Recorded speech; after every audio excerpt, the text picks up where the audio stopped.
Welcome to Lawyers Mutual Insurance Company's on-demand continuing education program. Today the program is part one of a two-part series on resilient thinking for lawyers. Today the program is going to focus on reducing or taming negative emotions, and part two will focus on boosting positive emotions. And both are essential for psychological well-being for lawyers.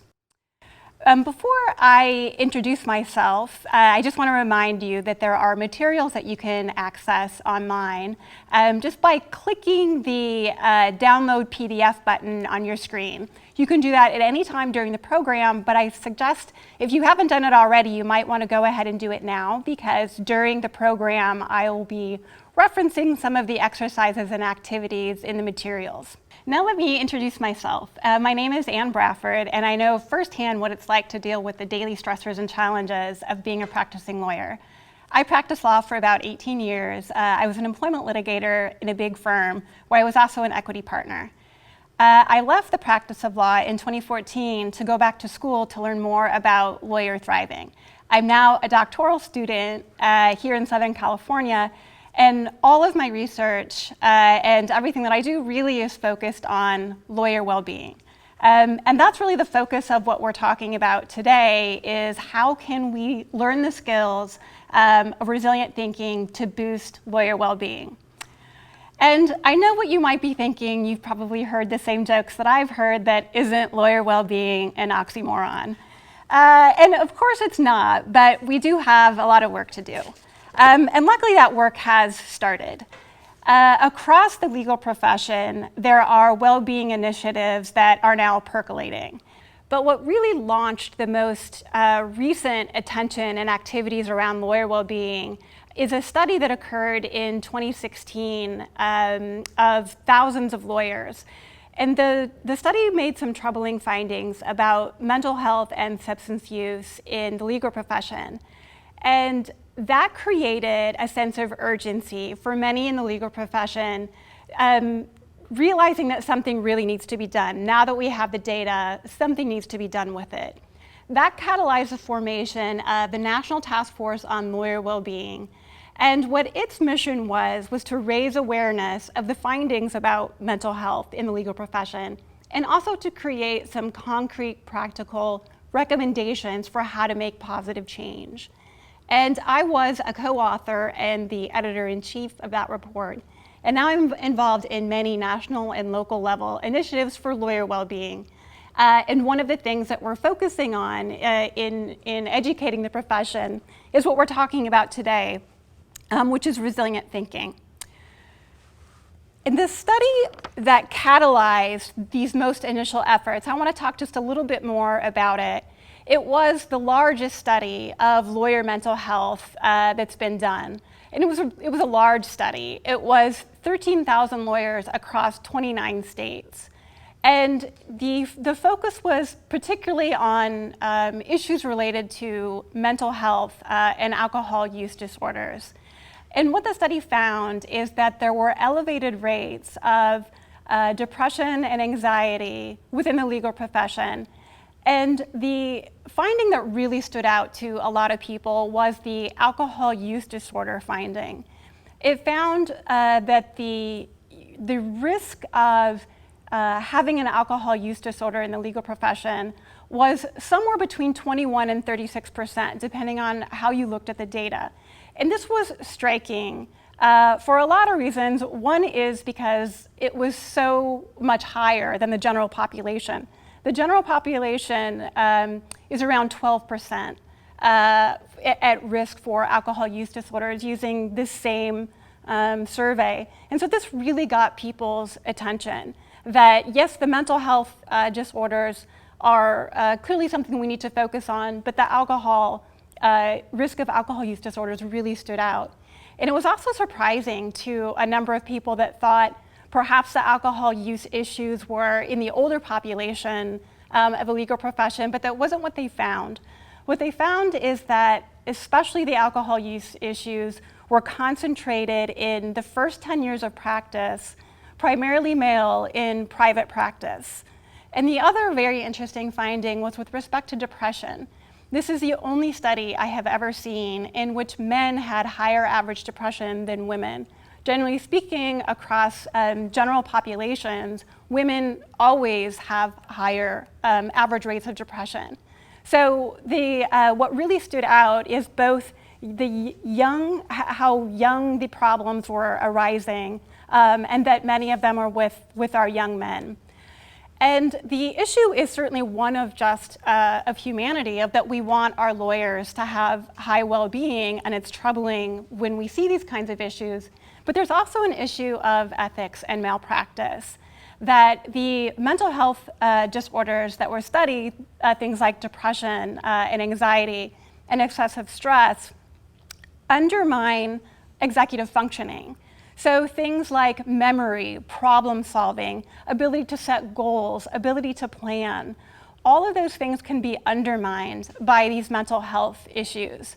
And so it's not just a humanitarian issue, although it certainly is that. It's also an issue of professionalism, that if we don't address these and see it as an issue of professionalism as well, we are really fostering a culture in which lawyers are both unhealthy and more likely to commit ethical violations.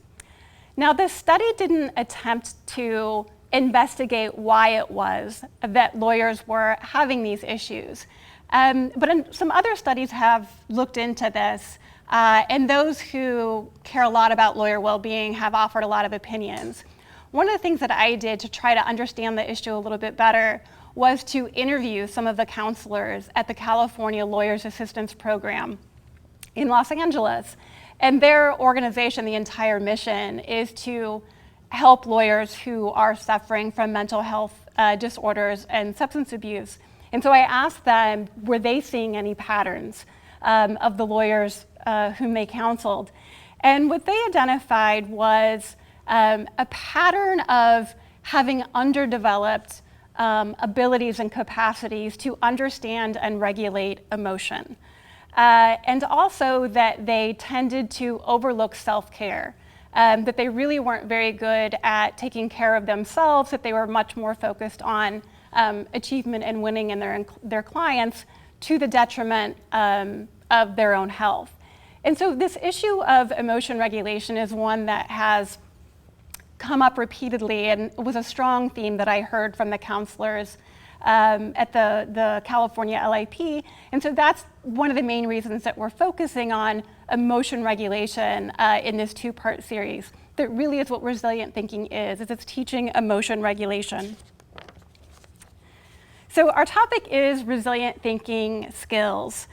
And resilient thinking, the skills and abilities that we're going to be talking about today are considered by most to be really the most fundamental ability, capacity to promote and maintain well-being. So it's a really important skill to learn.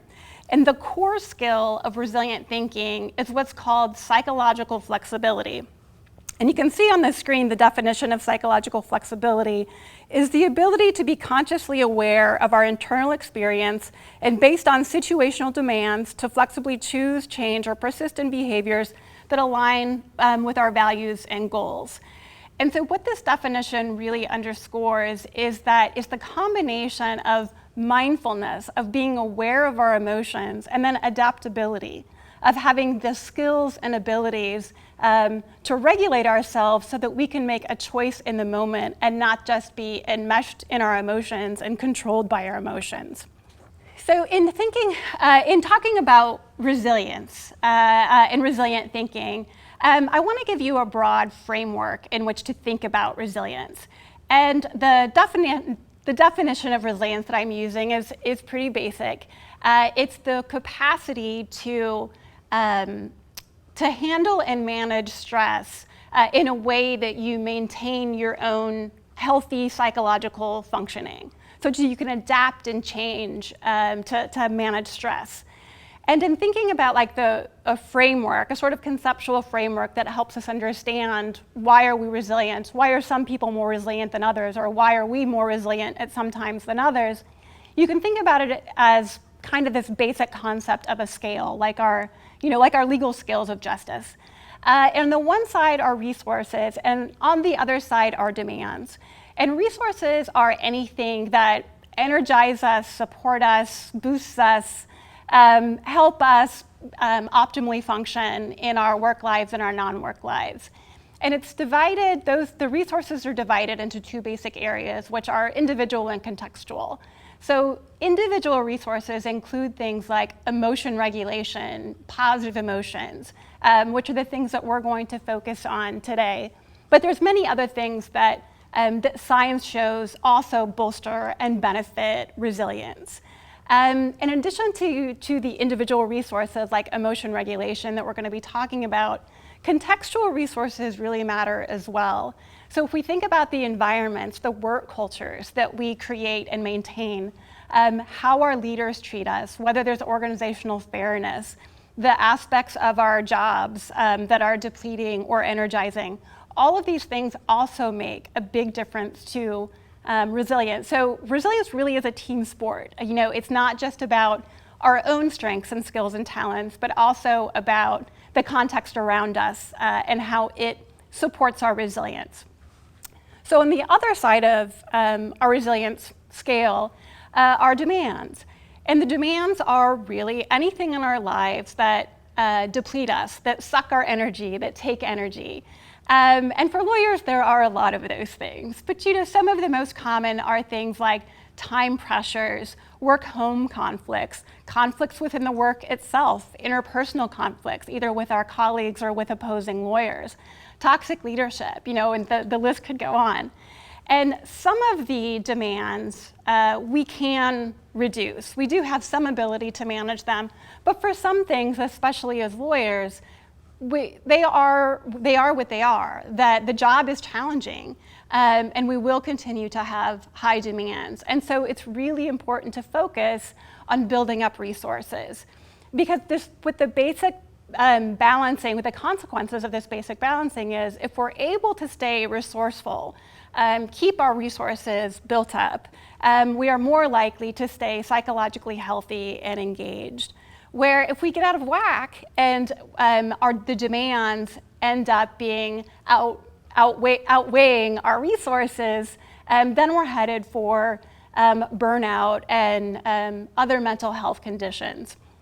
So that's what the basic framework that you can think about in how to maintain your own mental well-being.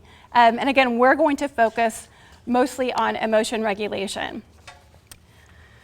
So for the next slide, since resilience really is about being adaptive to stress, we should define stress so we all understand what we're talking about. And stress, the definition of stress is very similar to that basic balancing and the resilience framework. Stress all on its own isn't bad or good. It just means that we're being challenged by something that matters to us. That's all that stress is. But stress becomes distress when we feel like the demands are outweighing our perceived ability to cope. So we're feeling low in our resources in the face of very high challenges. And I do want to underscore that these are perceived work demands and perceived ability to cope. Because the world, you know, there is objective reality, but for stress, a lot of it is how we perceive what's happening. And the level of our resources, if we are feeling really fueled up on resources, we are more likely to perceive the demands as lower and perceive our resources as higher. And when we're in that situation, we have a different physiological response to stress. So when we're feeling resourceful and we're faced with a stressor, what happens is positive challenge. We have a physiological response that is different than we're feeling under threat. We feel under threat when the demands are high and we're feeling depleted and low in resources. So people who have these more resourceful mindsets are better able to transform stress into a positive challenge. And the physiological response of positive challenge actually supports performance. where when we have the threat response, our physiological response actually has a different makeup of hormones that can harm performance, as well as our psychological well-being. And the thing is that two people facing the same situation may have very different responses. This helps underscore that stress really isn't objective, that if one person is feeling very high in resources, they're going to respond very differently. They're actually going to perceive their world differently. And that's one of the themes that you'll see throughout our presentation today, that how we see our world, how we see stress, isn't entirely objective and is really shaped by this balance of resources and demands. And a number of really interesting studies help underscore this point, that how we perceive the world is really shaped by how we feel, by our resources and our self-talk. And one of my favorite series of studies on this issue is about hills, about estimating the steepness of hills. So let's imagine that you were in these studies, and I'll walk you through it. So imagine you're at the bottom of a hill on a bright, sunny day. Hill's pretty steep. And you're walking by, minding your own business, and a researcher stops you and asks you if you will participate in this study. You kindly say yes, and they then strap you up with a heavy backpack. They then they let you know that you're going to be estimating the steepness of a hill. But before they do that, they ask you to think of some different things. So before I tell you what they are, think of a number between 1 and 3. 1, 2, or 3. You got it? Okay. So if you're in condition number 1, if you pick number 1, here's what I want you to think about.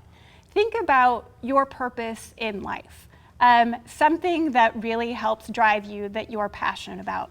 And if you don't have a purpose in life, think about how wonderful that would be and what it would feel like to have a great purpose in life. Number 2, if you pick number 2 and you're in that condition, what I want you to think about is a time where someone close to you was supportive of you, helped you in some way. Okay, so now if you pick number 3, here's what I want you to think about. I want you to think about someone who you cared about, who betrayed you, or who did something negative to you. And all of these conditions were parts of these Hill studies.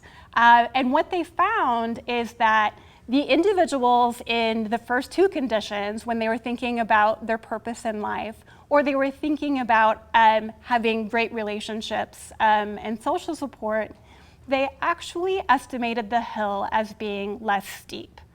And I'm sorry if you picked number 3, but we had to have a control condition.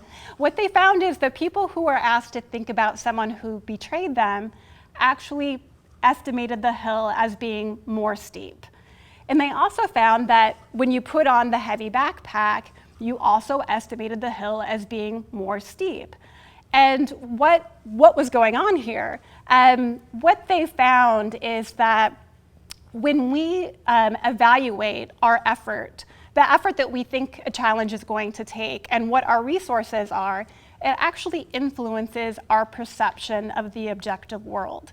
And so when we have resources, these psychological resources that are so important, like close relationships or like purpose in life, you can think about it as like relieving us of this metaphorical backpack of all of our burdens. And so I hope you're as excited about these studies as I am. I just found them amazing, that it really underscores that our objective reality isn't so objective. And what that means is that we have the ability to shape how challenging stresses are perceived by developing resources, including the resilient thinking resources that we're going to talk about. So we're talking about, hills and mountains and estimating their steepness, but really in our everyday lives as lawyers, the hills are more like, piles of papers and lots of calls to return. And so I just want to take a moment and have you think about kind of how are you doing in your life? What are the demands? What are the resources? How are you doing? Where is it that you think that you could focus your attention and your work? And so in the worksheet, there's a resilient thinking worksheet that you can download in the materials. And in it, there is a stress checkup that you can find in the appendix. And you can just go through that, and it will help give you sort of a sense for how are you doing? Is your stress more on the low side, medium side, or high side? And the stress checkup that I provided is one of the most commonly used surveys of stress. And what you'll find is, everyone has stress. And for the times that I've used this stress checkup with lawyers, almost everybody is in the middle zone. Some are in the high zone. And if you find yourself in the high zone, it's something that suggests you should pay attention to and maybe even seek some assistance. It could be that it's just situational, that you're in trial, or something that's particularly challenging, but don't ignore it, that the assessment really will help you evaluate kind of where are you on this scale. So the problem with stress in our everyday lives isn't that it occurs. As I mentioned previously, stress can actually support our performance if we're able to transform our stress into positive challenge. But as lawyers, there are so many different ways that stress comes up in our lives. And there's different ways of handling them, but resilient thinking really is this core fundamental way that helps us manage all different kinds of stressors. And there's three kinds of stress, or three categories of stress, that I find that lawyers experience a great deal. And so I want to talk about them a little bit because it's something that resilient thinking can help in all of these categories. So the first is emotional reactivity. And what that describes is when we have all these relatively small hassles going on through the day. So things like, traffic was bad, or I have a deadline that I'm rushing to meet, or somebody gave me some criticism that stung. Like all of these small things that are so common in our lives, if we're able to immediately rebound and not think a lot about them, then we're probably going to be fine. But people that are high in emotional reactivity respond in a more exaggerated way to these small things. And we're especially likely to have emotional reactivity when we're feeling low in resources, when we're feeling really stressed out. So we might be low in reactivity during some months and high in others. But it's something that we really need to pay attention to, because we might think, it's not a big deal, these are just a bunch of small things. But what the research shows is that they can accumulate and have a really big impact on our psychological health. Multiple studies have shown that our reactivity to these small daily hassles are actually more predictive of depressive symptoms and other psychological health disorders than big things that happen in our lives. So, a death in the family, something going on with our children or our families, those are less predictive of depression in the long term than these being overly reactive to these small stressors. So the next category of stress that lawyers often face is what I call the confidence gap. And what the confidence gap is, it describes a situation where the fearing failure, or fearing looking stupid, or otherwise having anxiety about facing a challenge keeps us from doing it. So we're not going to do it until we feel absolutely confident, which is almost never the case. And the reason that this is a psychological health issue is that what the research shows is that our ability to make progress on our goals and achieve our goals is enormously important to our psychological health. And if anxiety and this fear of what might happen holds us back, then we are not going to make progress, and we are so much more likely to end up depressed. And once we start experiencing sort of depressive symptoms, we have a very difficult ability to plan and achieve long-term goals. We become much more narrowly focused and can end up in a spiral. And so this confidence gap is really something to pay attention to, that when we have these anxiety and fears that are keeping us from progressing, resilient thinking is something that can help us get through it. The next category is the stress spiral. And on the first page of the resilient thinking worksheet, you'll see a graphic there that describes in a broad way what the stress spiral is. And basically what it is a situation that I think so many lawyers encounter. That first there's a stressful situation, which could be so many different things related to our work. It feels urgent, it feels important, and we feel like we are the ones that are primarily responsible, and so we have to respond. And so we do. We put aside our own health, we put aside other things in our life, and we devote all of ourselves, all of our attention to making sure the thing gets managed correctly. The result is then, we have a payoff or a reward. Look how well I handled that. We're champions, we're heroes. Because we're rewarded for engaging in this behavior of always putting ourselves second, it means we're more likely to do it again and again. And it's a spiral that lawyers can get into because they start getting all of the rewards from their lives through their work. And the more they're rewarded for the behavior, the more they're going to do it. And this can end up in a spiral based on what's called tunneling. So when we get into this situation where we're always putting ourselves second, where we're not getting enough sleep, where we're not taking care of ourselves, tunneling happens, which is it's this process where our psychological bandwidth is being more and more narrowed because we are being so preoccupied by the stressor. And what the research shows is that when we become psychologically preoccupied, we have what's called a scarcity mindset. Our brain power gets so caught up in the stressor that there's not enough bandwidth to handle other things. So we end up actually dropping IQ points, having lower self-control, having a lower ability to regulate ourselves, and so it just keeps getting worse. So that you can see as we keep giving up our own self-care and what we need to do to take care of ourselves, our resources become depleted, like we've been talking about. And as they become depleted, we feel like the challenges are bigger and bigger, right? The hills are steeper and steeper, and we don't have the resources to handle them. And so our perceptions become distorted, that the challenges actually appear bigger to us, and we feel like we don't have the resources to handle them, and we are much more likely to fall into mental health disorders when we get into this spiral. What can we do about it? Emotion regulation is a big part of what resilient thinking is.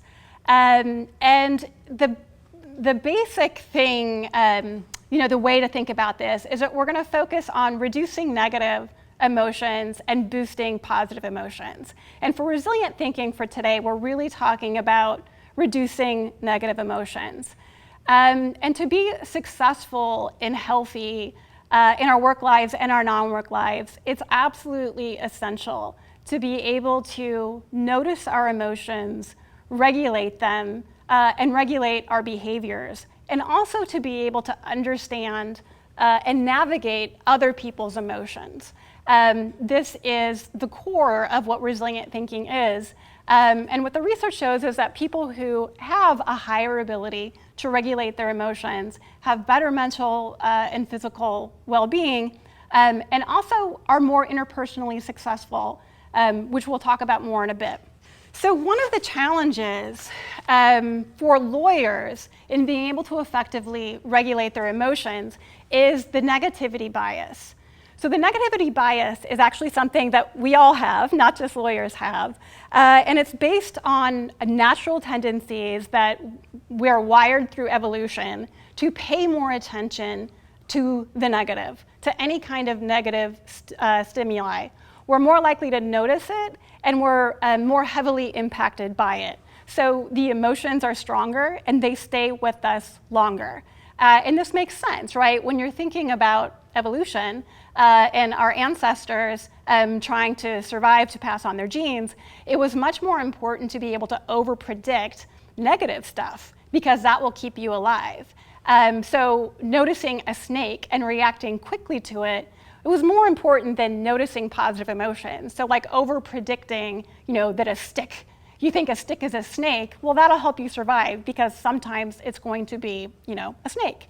And so this is why we now have the benefit of this negativity bias because it was really important for survival. But now it can become dysfunctional, where we are so much more inclined to notice and react to negative emotions. And for lawyers, this can be even more of an issue because our everyday lives can exacerbate the already, negativity bias that we all have. When you think about what we do, what the main role of a lawyer is to help others resolve their problems. We take on the burdens and problems of other people.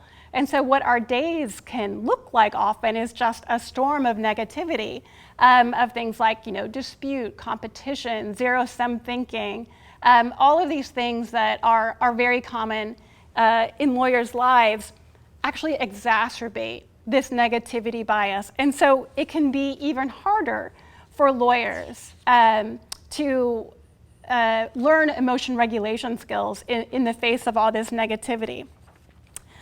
But the good news is that although we have this negativity bias, we can still function at a high level and protect our well-being if we pay attention to positive emotions, if we're really more mindful as we go through our days to monitor negative emotions and to boost positive emotions.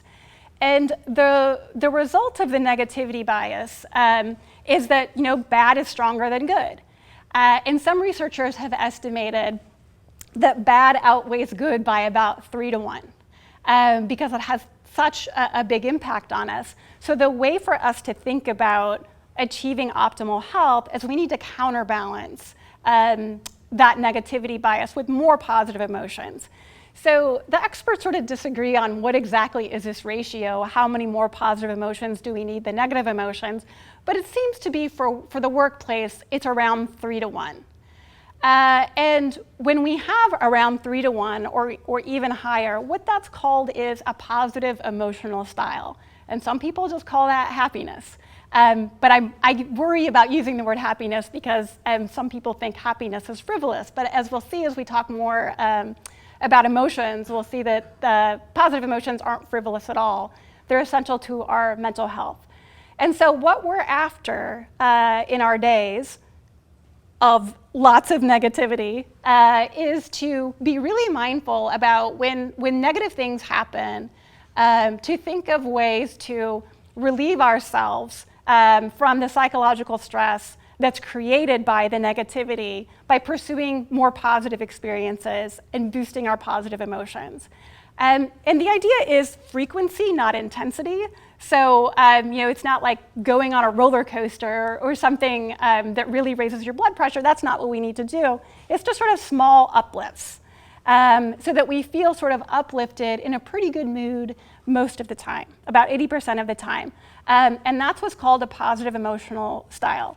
And to achieve a positive emotional style, what we want to do both is reduce the negative emotions and raise the positive emotions. And what the research piles of studies now have shown that it's not just that when we're healthy and we feel well, we're happy. What the research shows is that when we're happy, when we have this positive emotional style, we are healthier. We have better psychological and physical health. So it's things like, anxiety and depression, longevity, living longer, healthier lives, better immune system, cardiovascular health, life and work satisfaction. So again, this idea of positive emotions isn't trivial, it's really important to our functioning. And it's also, in addition to being important to our well-being, it's also important to our success, which is largely based on our interpersonal functioning. And what the research on positive emotions has shown is that positive emotions don't affect just how we feel. It affects our attitudes, our behaviors, our neurological activity. It has these enormous broad effects on how we see the world and how we see ourselves. And the result is when we're feeling uplifted with these slight positive emotions, we have broadened thinking, we're more optimistic, we're more creative problem solvers, we're more able to detect connections and patterns, and it lowers defensiveness and distortion. So we're better able to take in constructive feedback. So all of these things are important to be good lawyers. So again, this idea that we're talking about of emotional regulation, it's both well-being and optimal functioning as lawyers that makes this so important. So I was talking, that was the positive emotional style. We're often uplifted. On the other hand is the negative emotional style, which I fear often happens with lawyers because of all the negativity that happens in our days. And basically what the negative emotional style is the opposite of the positive emotional style, that we're more likely to feel dip down a bit.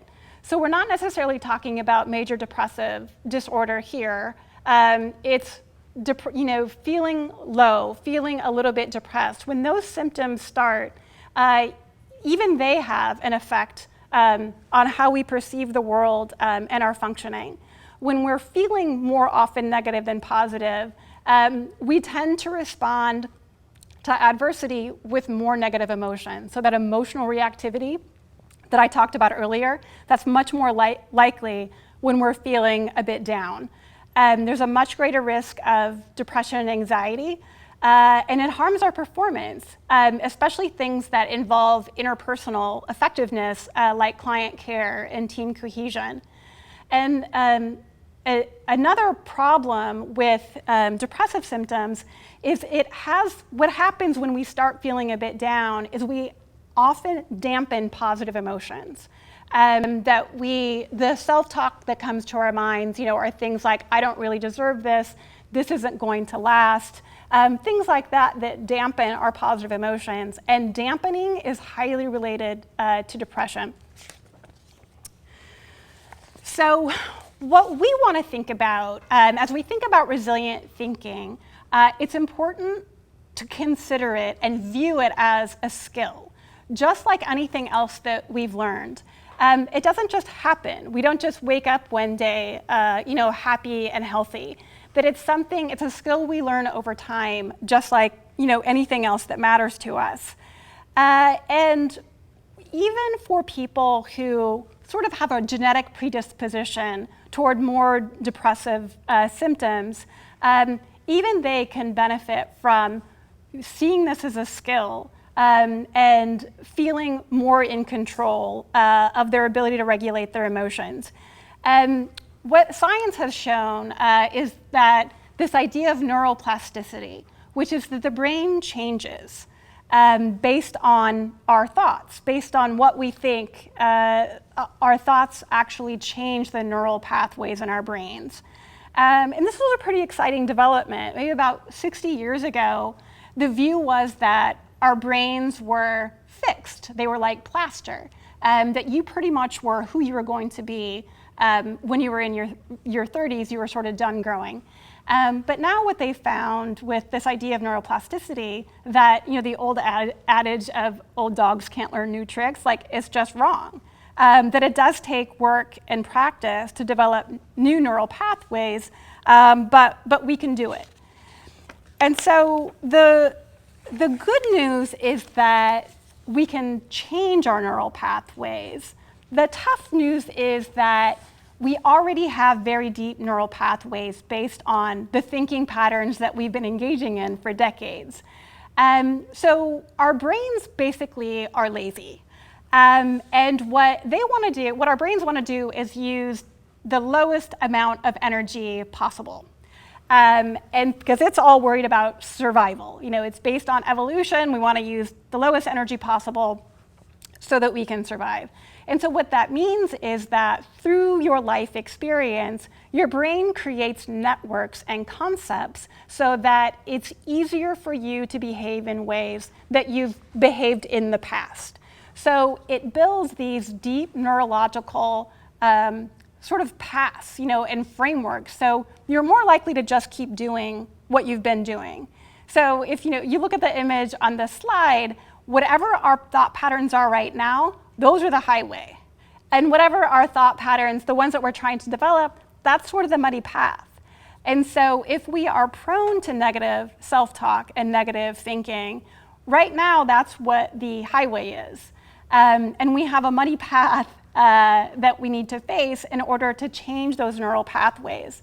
And the old neural pathways don't really go away, like they're always there.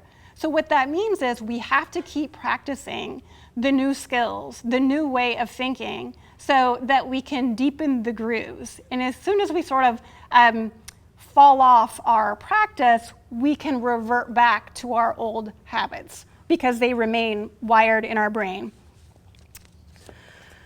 So because of neuroplasticity, in this idea that with practice we can actually change our brains, which I think is really exciting, what that means is that we really can improve our mental health, and that's what the science has shown. So if you're among the people that think, I was just born this way, I was born to have a lot of negative self-talk, to experience depression, to experience anxiety, it might be true that you have a genetic predisposition to those things, but genes do not need to be destiny. So things like, our emotional reactivity, our ability to regulate our emotions, depression, stress, anxiety, even our happiness, all of these things are skills that with continual practice, we can learn and change. And one of the most important skills is resilient thinking. So let's get to resilient thinking now. So our overarching aim with resilient thinking is the idea of psychological flexibility that I referenced at the beginning of our session. So flexibility is the idea of, we're mindful of what's going on in our emotional state. We are not getting wrapped up in it. And we have a whole lot of different skills and behaviors that we're able to use based on the situation. So mindfulness and adaptability, that's what we're trying to do with resilient thinking. And so based on the science, I put together 6 steps to help us learn resilient thinking. And there certainly are a lot more things that we could talk about, but just to get us started, we're starting with just 6, which I think are manageable, and the science shows are really helpful. So before we get started on those skills, it will be helpful to think about a real situation, so that when we walk through what the resilient thinking steps are, you have a particular event from your own life in mind. So just take a minute and think of an example of something that irritated you in the past few days, either at home or at work.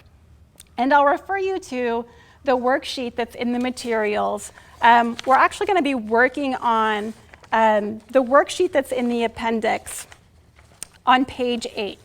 And right now we'll just be working on the very top part of it so that we can start getting this idea of what noticing our emotions is about and how to do that.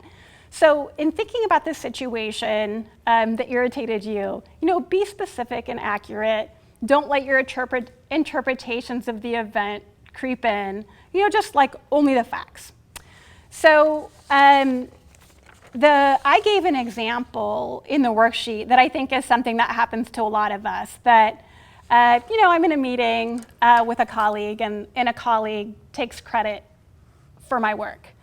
How do I respond? What's my reaction? What's the self-talk that immediately starts up. But the initial question before we get into thinking about, our response is, what would I say in the abstract if someone said, why are you so upset? Why are you angry? What I'm likely to say is, well, look what she just did. She just took credit for my work in a meeting that was important to me. And this is really the myth that we try to dissolve in learning resilient thinking. That the myth is that it's this external force. It's the adversity that causes us to be unhappy or angry or irritated. And if everyone else would just behave differently and do what they're supposed to do, I would be happier and healthier and all would be good. But what reality shows is very different, and it's based on a lot of the work that we talked about earlier, that how we view the world just has a lot to do with our own perceptions, that reality is fuzzy, and we shape our reality based on our interpretations. So the reality of what's going on in our heads and what causes stress and anxiety is, the thing happens. She took credit for my work. And then I have a bunch of automatic thoughts, and that creates the unhappiness. So it's not stimulus response. It's not this thing made me feel this way. It's whatever came next. That intermediary force was my thoughts. That I have this sort of avalanche of thoughts and interpretations about why she did this and how this was going to affect me. And worse, we often act on our thoughts as if they are real, as if they are actually what's going on in reality and not just automatic thoughts that are coming into our heads. So that's one of the basic, most basic ideas in resilient thinking is this understanding that it's not the external force that is causing our stress, it's our interpretation of it. And for many people who've experienced stress and anxiety through their lives, and frankly, who hasn't, this idea has been life-changing, that they realize that they're not just a bumper car reacting in the world, sort of at the mercy of things that are going on, that they actually have some control and ability to regulate how they feel if they get better at regulating their own self-talk, of understanding it, noticing it, and regulating it. And that gets us to the first step of resilient thinking, which is to cultivate this conscious awareness of our thoughts and emotions. I can tell you, when I was younger, this was definitely an area that I was underdeveloped in, that I reacted more like a bumper car, where I became my thoughts, rather than seeing my thoughts as something that were just going on but that weren't part of me.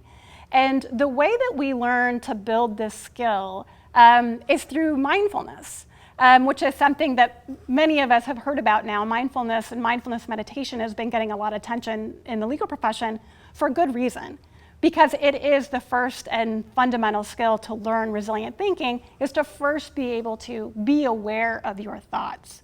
If we don't have this skill, if we're not able to be aware of our thoughts, the result is that we lose control. We lose the ability to choose what our actions are going to be in the situation. And we end up then sort of soaking in these negative emotions and potentially acting in ways that are dysfunctional because we're being controlled by our thoughts rather than having the space to choose. So mindfulness, by now you likely know what mindfulness is, but let's just briefly give you a definition. It's the ability to know what's happening in your head at any given moment without getting embroiled in it, right? So it's just seeing thoughts as sort of, things floating by on a river or clouds in the sky. They're not necessarily something that you always have to pay attention to or that you have to act on. And there are a number of ways to foster mindfulness. I think the one that is most common that we all hear about is mindfulness meditation. And mindfulness meditation is It's so prevalent right now that it would be, if you're not building that skill already, there are many tools and resources for you to learn more about it. I have a number of apps on my phone that I use for meditation.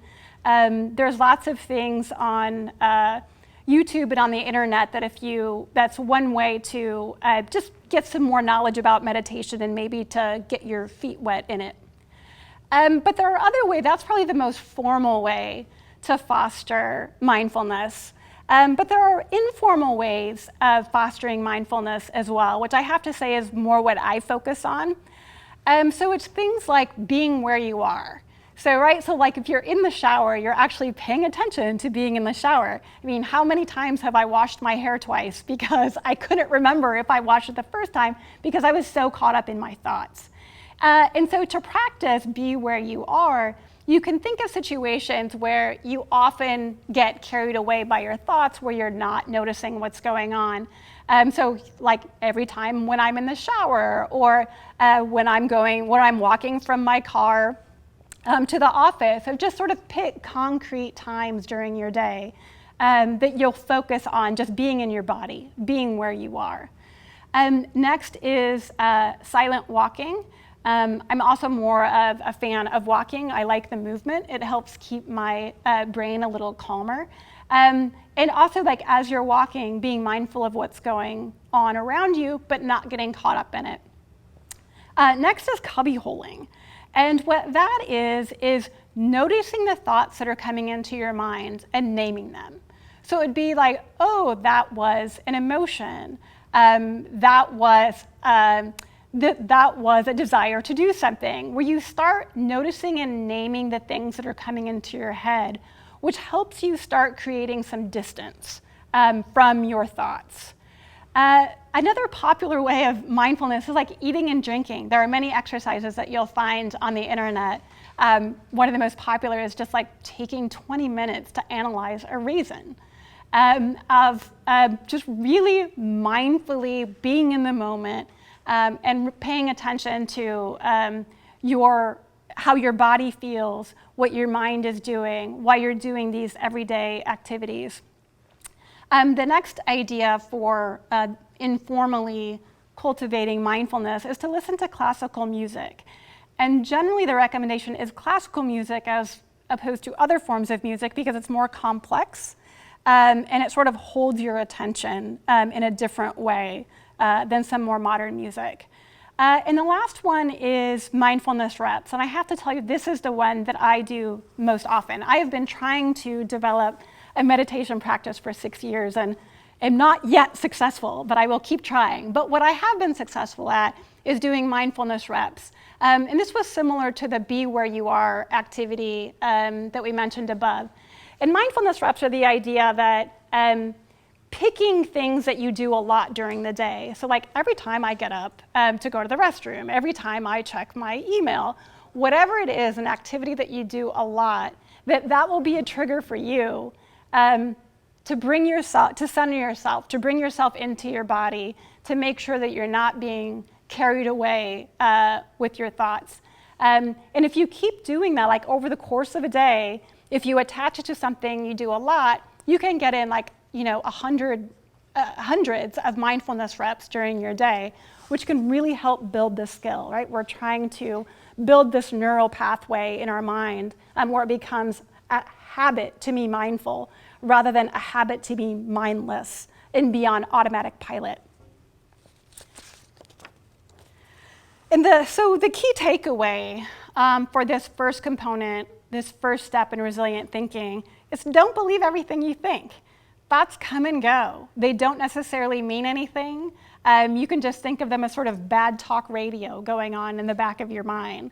So you want to notice them, but you don't necessarily need to take action or think that they're meaningful. And a quote that I think really helps bring this idea to life, I have here on this slide. It's a quote by Viktor Frankl, who was a famous psychiatrist and Holocaust survivor, who was very involved in meaningfulness and mindfulness. And what he said is that between stimulus and response, there is space. And in that space is our power to choose our response. And in our response lies our growth and our freedom. And for me, this was just a very powerful way to underscore that it's really about control in our lives. That if we can create this space between our emotional reaction and our response, we have such better ability to choose what we value and to choose, high functioning behaviors rather than just being controlled by our emotions. All right, on to step 2. So step 2 in resilient thinking is label the emotion. So this might sound weird, and I have to say it sounded weird to me when I first learned the science. But what the science shows is that when you label the emotion, it calms your amygdala reactivity. It actually downregulates a negative emotional response. And interestingly, the more you're able to differentiate the emotions, the bigger the effect. And so researchers that study this area, they actually recommend that we expand our emotion vocabulary, because the more we're able to differentiate our emotions, the more we're able to regulate them. This is called emotional granularity. And so there's now, if you go to the internet, again, there are sites that have just lists and lists of emotions for this purpose, to be able to improve our emotional vocabulary so that we're better able to regulate our emotions. And it also, this idea of labeling the emotion when it comes up, it can help avoid a mistaken interpretation of our feelings and our mood. Like, for example, we might feel like, something happens and we're feeling angry, but it might just be that we're hungry. But if we really practice labeling the emotion, it brings our attention to the emotion and helps us figure out whether is that really the emotion that I'm feeling. And in some ways, we can also trick ourselves into ways that are beneficial. There's research showing that when we get into performance situations, like public speaking, or when you're going into trial, or when you have an argument, even if you have an important meeting with a client, your physiological stress response is going to flare up. And what happens typically is that as soon as the stress response triggers, we're more likely to have negative self-talk. And if we don't pay attention, we can move into the threat response instead of the positive challenge response that we talked about earlier. So what these interesting studies have shown is once you notice that in your body, this upregulation, start saying, I'm excited. And noticing it helps to make sure that it doesn't go off into threat, and naming it as excitement rather than threat, actually can move your body into the positive challenge physiological response that supports performance. And these studies are so interesting. Like, they've done them in, there's a series of them. One was showing students were asked to sing Don't Stop Believin' on a karaoke machine, and some were asked to say, I'm excited, and others were asked to tell themselves to calm down, which is typically what we tell people when they get nervous.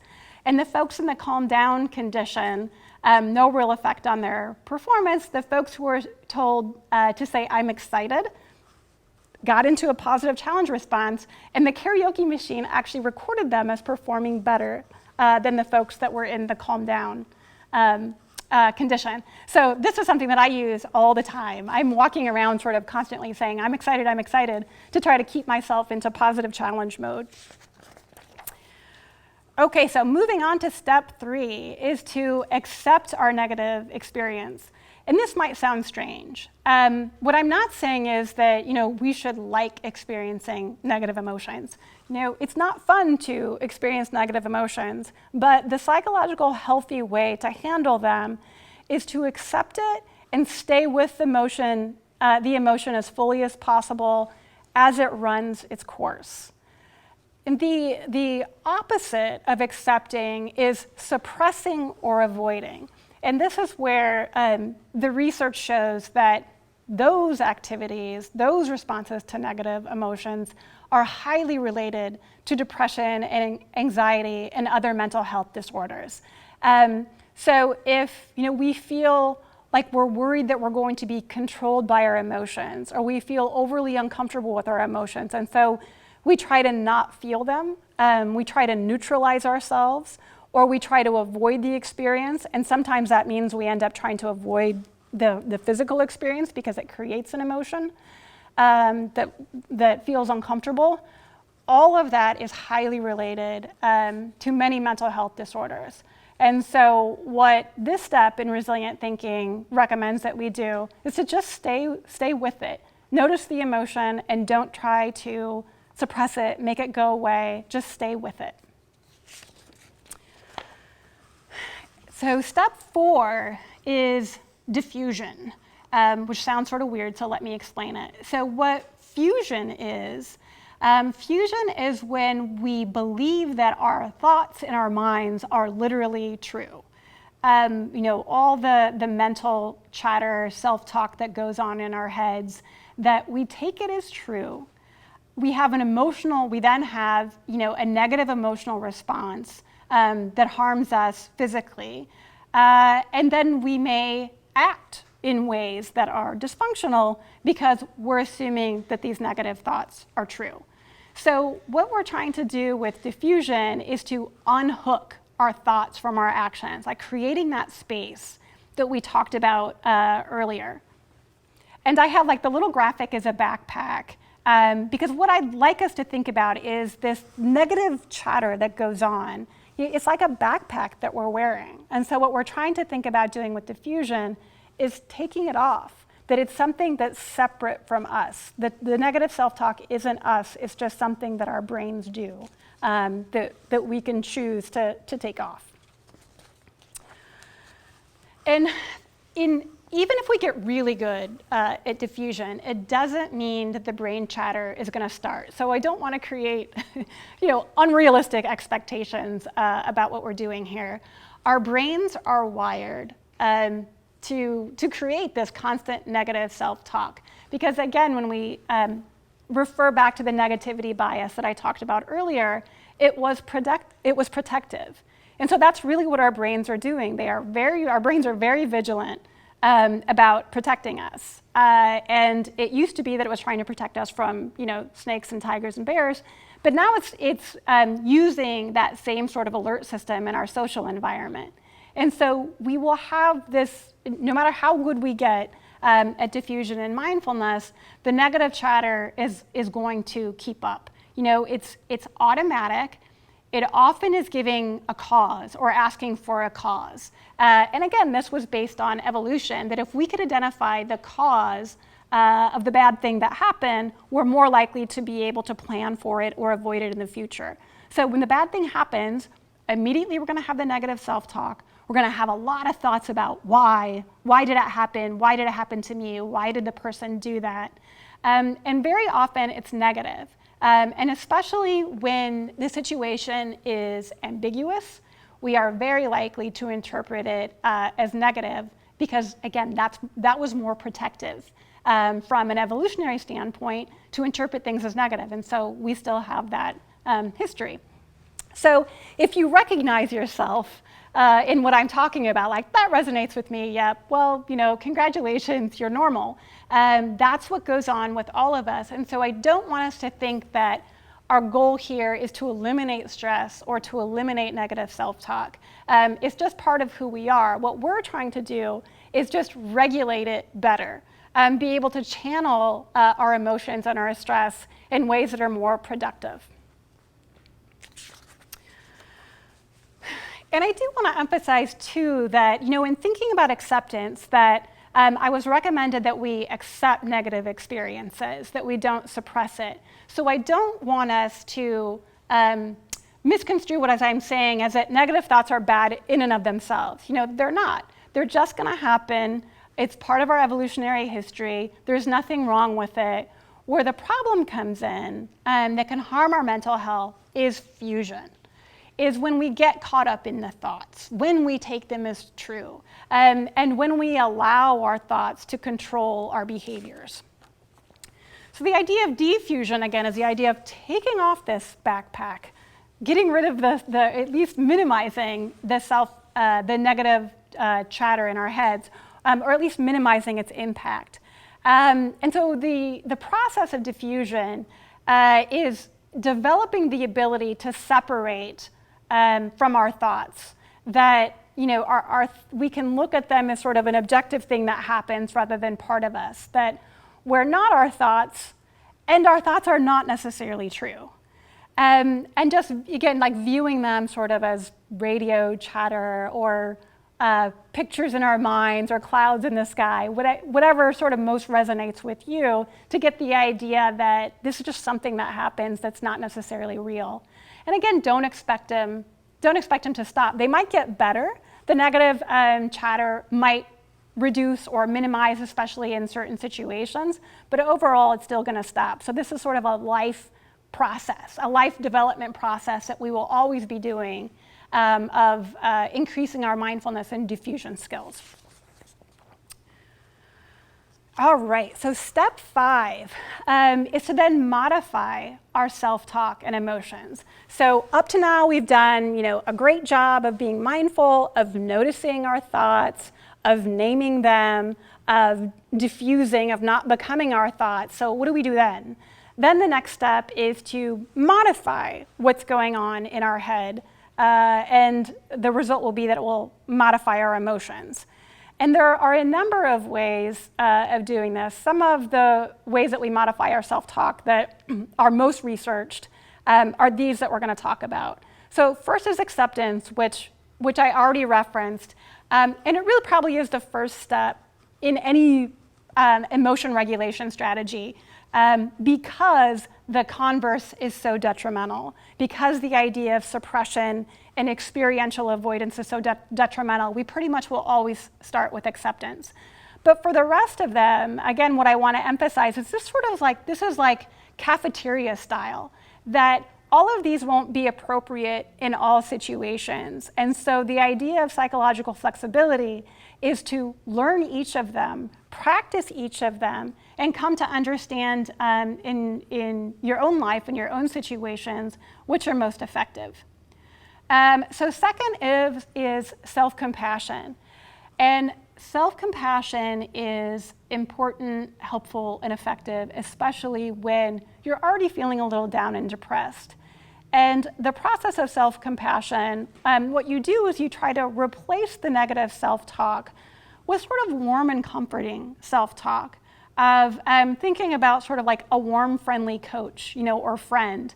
Put that person in your head rather than the overly critical, negative person that might be talking to you now. So, saying things like, I'm with you, I'm here to help you, we can get through this, you've gotten through it before, those kinds of things. And I have in the materials some of the statements, the self-compassionate statements that have been used in the research, so that you can get a better idea of how to use self-compassion. So the next way of modifying your self-talk is positive distraction. And I want to, show that this is different than the idea of suppression. As I mentioned, suppression and avoiding negative experiences can have bad long-term effects, but sometimes in the moment, positive distraction is fine and effective. So if you get really activated, if someone makes you angry or disgusted or something that causes a really strong and sharp negative response, at that point your brain could be so flooded that you can't engage in some of these more kind of nuanced, sophisticated ways of self-talk. So instead, you might just for a bit need to go for a walk or do something that will put your mind on something else. So again, you're not trying to suppress, you're just trying to find something that will pull your attention away for a while your physiological response comes down and you can engage in other kinds of skills to help downregulate your stress. So the next tool is social support. And so this is the idea of, when something stressful or bad happens, of finding someone that, a friend or a family member that you trust, that you can talk to, both about just feeling resourceful because you have a friend to rely on, and also they may be able to give you advice. So that's a really important skill. And the research on resilience shows that social support, this idea of feeling like someone will be there for you in need, is probably the most important to well-being and resilience. And last is cognitive reframing. And this is one of the most important skills we're going to talk about today. And piles of research have now shown that it's in most situations, it's the most effective way to regulate emotions. And the idea is that we reframe the situation from being excessively negative to either less negative or more positive. So you're sort of finding the silver lining in the situation. And so the example that I gave before of, my colleague took credit for my work in a meeting, my initial response, the initial negative reaction might have been, she's trying to get promoted, she's trying to harm me, all very negative. Where if I was trying to reframe it, it might be, well, she was in the meeting where we came up with that. Maybe she considered it her idea as well. Maybe she did contribute to the idea, or anything else, like any other way that we can think of that takes the perspective of the other person, assumes their good intentions, and trying to come up with the alternative reason might be.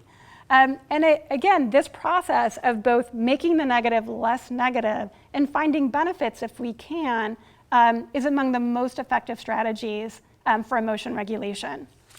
And I'm going to come back to, because it's so important, I want to finish the activity of cognitive reframing that we have in the materials, but I want to just finish the sixth step, and then we'll come back and talk more about cognitive reframing and practice it. So the last step, the sixth step for resilient thinking, is to take action aligned with our goals and values. And so, as I mentioned earlier, that when we're feeling stressed or anxious or negative, it can make us act in ways that we wouldn't act, that aren't consistent with our values if we were clear-minded. It also can prevent us from pursuing our goals, like when I talked about the confidence gap.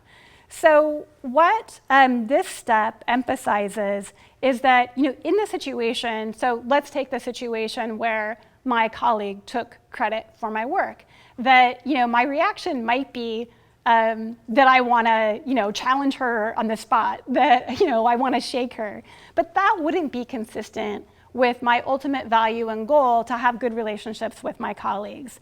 And so I'm going to sort of, accept the negative emotion for what it is and decide that I'm going to talk to her later, but in the moment, behave in ways that are consistent with my goals and values, even though it's sort of emotionally uncomfortable. What I want to do is to maintain a good relationship, and that's how I'm going to choose to behave. So that then wraps up and completes all of the 6 steps for resilient thinking. So I just want to take a moment to go back and review all of the steps, try to make them more concrete in our minds. So again, bring to mind the stressor that we were thinking about earlier. So the thing happens, right? So what do? What's the first step after the thing happens? We want to cultivate our conscious awareness and mindfulness about our emotions so that we're not just carried away by them, that we are aware of our emotions. And then step 2 is to label the emotion. And to the extent that we can, really build up our emotion vocabulary so that we can differentiate among emotions, which really will help our ability to regulate our emotions. And then step 3 is to accept our negative emotions and really keep in mind that suppressing and avoiding negative experiences actually worsens the emotion and makes them stronger and more likely to return. So we really just want to accept those emotions and sort of stay with them and carry them through to the end. And then step 4 was to diffuse.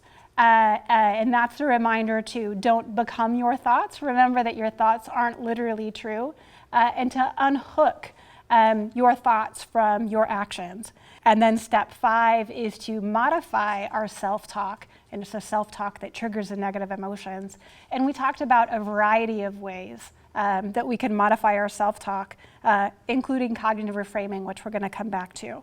And then last is to take action aligned with our goals and values. So kind of no matter how we're feeling, we might be feeling anxious, whatever the negative emotions are, we still take control of the situation and act in ways that are aligned with our goals and our values rather than being carried away by our emotions.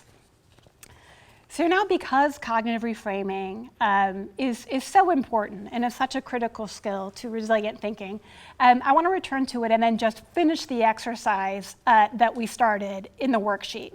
At the back in the appendix, where we started thinking about and writing down the negative, stressful situation and how we reacted to it. So cognitive reframing is a way that we kind of alter our natural way of appraising situations. So through all of our waking hours, our brains are constantly appraising the situation in front of us. And sometimes, often, this is going on at an unconscious level.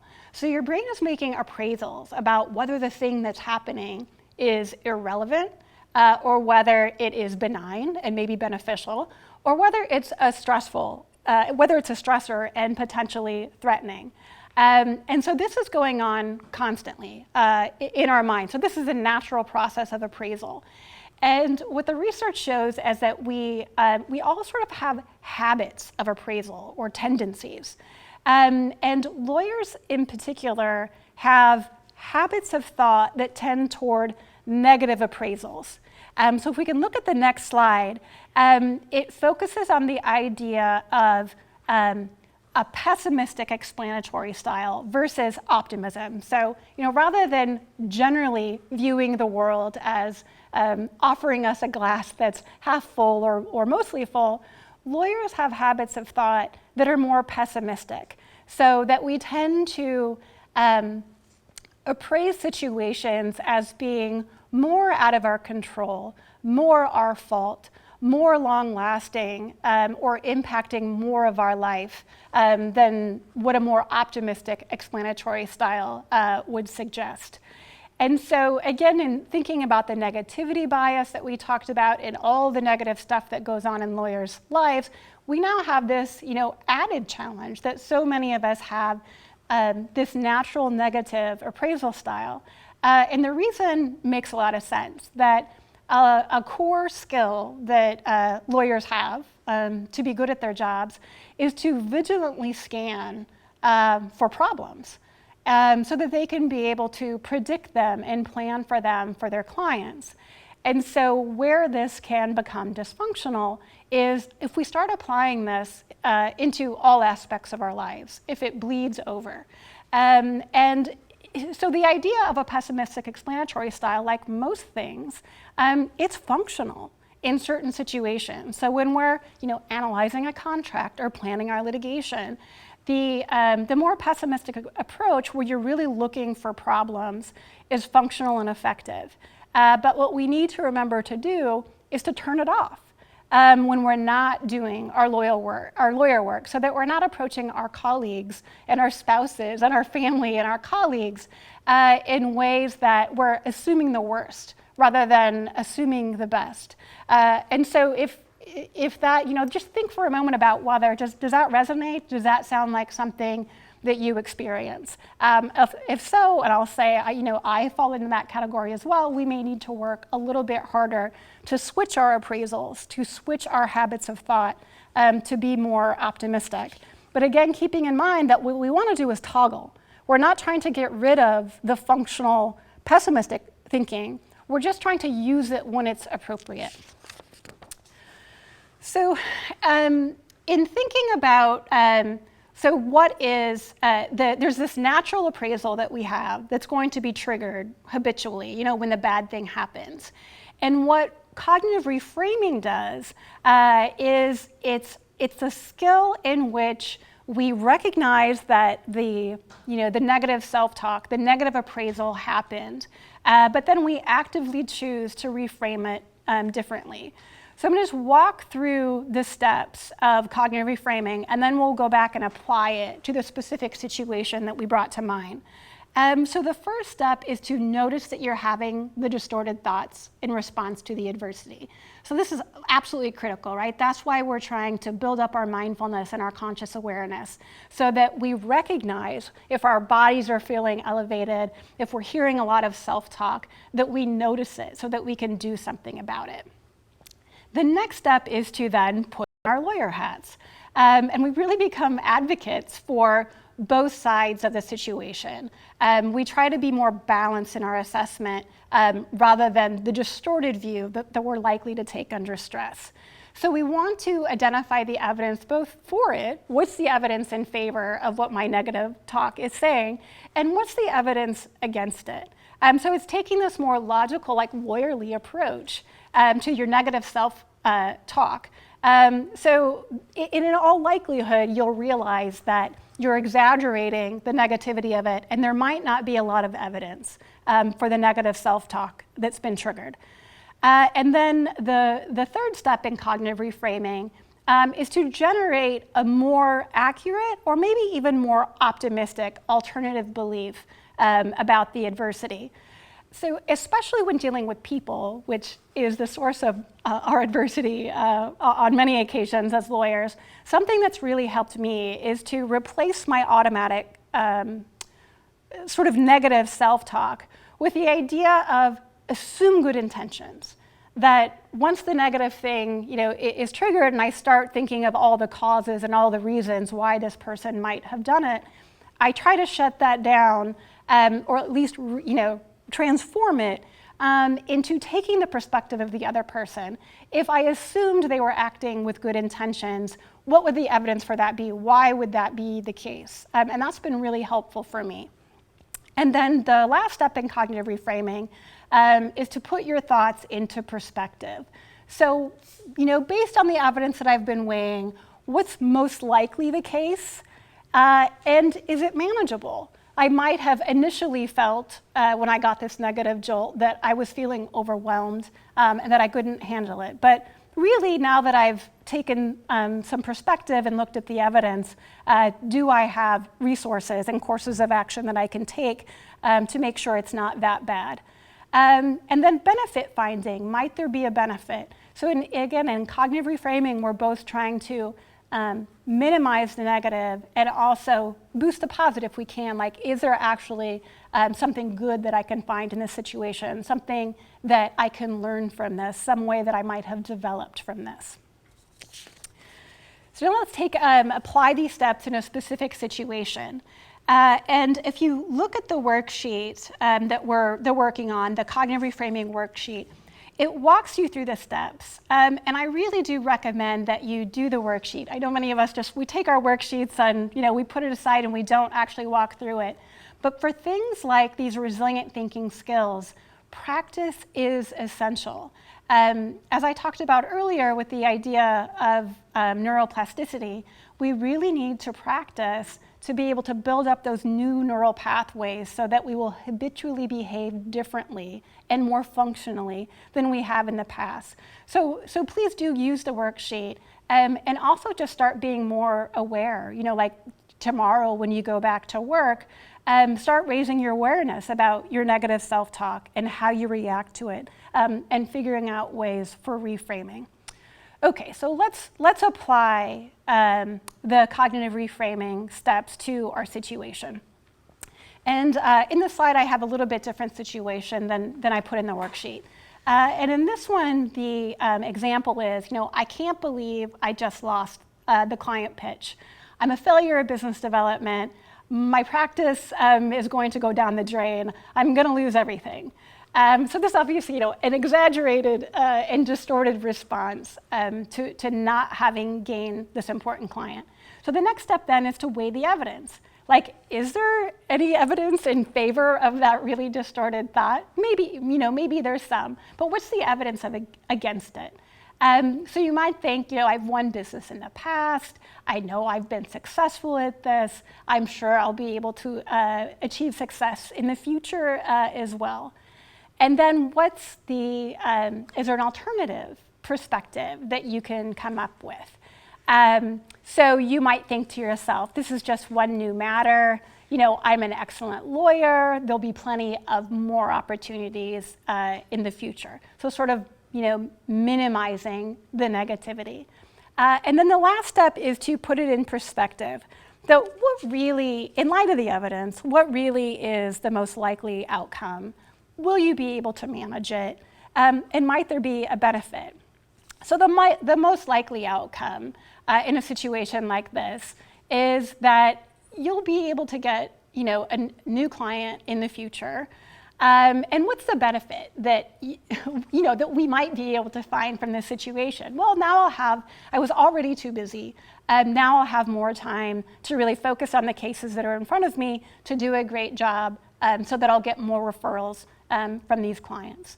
So that's just a simple idea, but hopefully it gives you, the basic idea of what reframing is.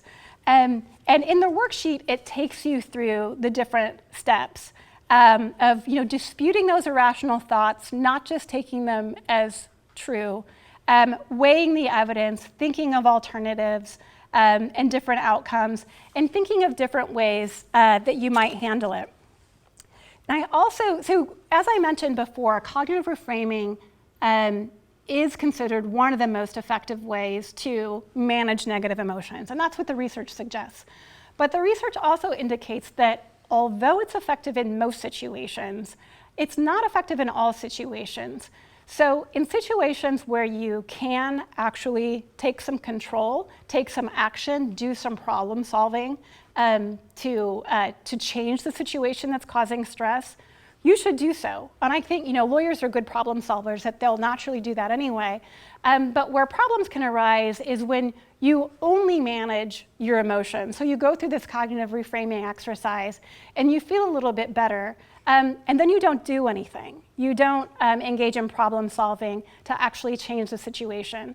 So there are situations where there really is not a lot that you can do to control the situation. So if you're working for a bad boss and you can't leave immediately, just the emotional regulation itself is probably what you'll do for a while until you can change your situation.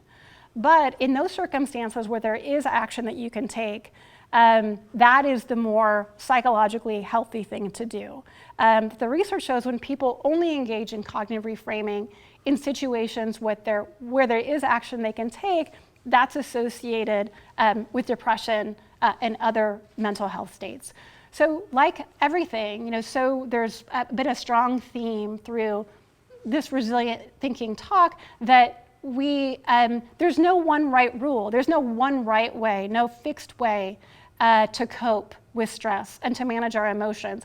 It's made up of a whole lot of different skills that require our practice so that we apply the right skill in the right situation to support our mental health. And so I want to leave you with a quote that I think is really applicable to a lot of lawyers.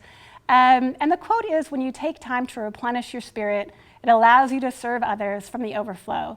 You can't serve from an empty vessel." And so many lawyers, they're doing great work. They're helping others solve problems. It's important work, but we also need to make sure that we take care of ourselves so that we can be our best selves for our clients and our colleagues and our families.